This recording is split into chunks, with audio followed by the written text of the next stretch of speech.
To print this article, all you need is to be registered or log in on mundac.com. Cox v.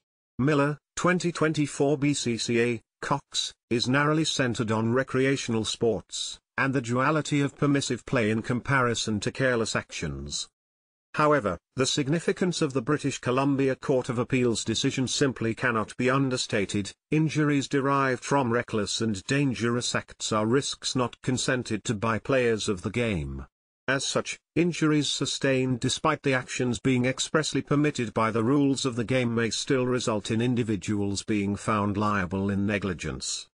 Insurers should be wary that this decision may affect the legal landscape concerning accepted risk and accidental harm, with particular regard to Occupiers' Liability Act actions for recreational centers and lifestyle clubs.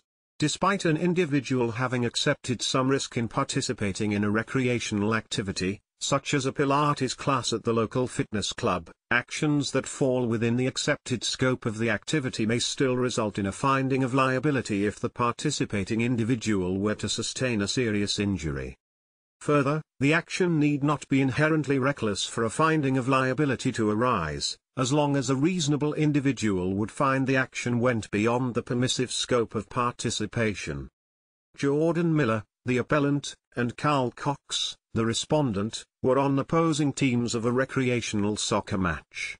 The appellant slide tackled the respondent from behind, causing the respondent to fall forward and dislocate his right shoulder.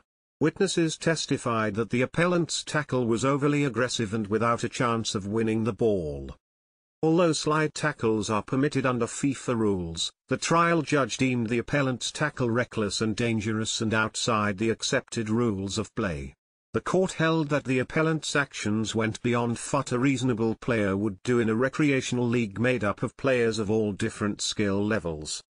In the court's analysis, the existing standard of care test was adopted, otherwise understood as the reasonable competitor test. The court queried what a reasonable competitor, in his place, would do or not do, and determined that an individual in the appellant's situation would not have attempted the tackle at issue. The court emphasized that players are only able to consent to reasonable conduct from opponents, considering the game's rules and context. The trial judge found the appellant's tackle to be outside accepted rules in that the action did not fall within the purview of behavior a reasonable player would expect to encounter during the game. As such, the action was found to constitute a breach of the duty of care owed to other players. The appellant was found liable for causing the respondent's shoulder injury due to the slide tackle.